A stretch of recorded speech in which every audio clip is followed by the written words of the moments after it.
Hi, my name is Nick from Patent 5 Distillery, and I'm going to show you how to make a French 75.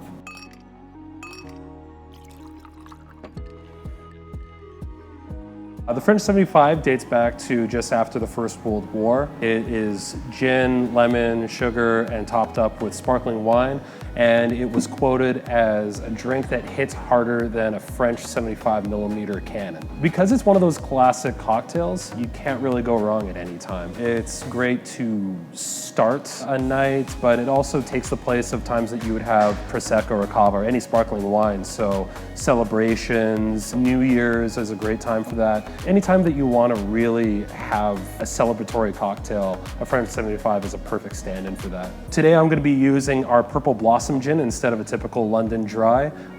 We use these purple blossom flowers to give it this rich, vibrant purple.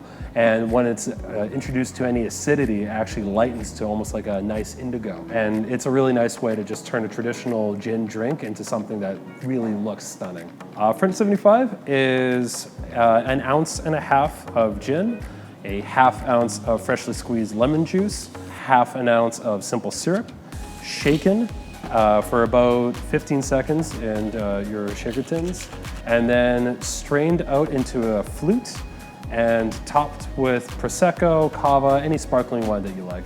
And then express a lemon peel over top and you're done. And there you have it, the French 75.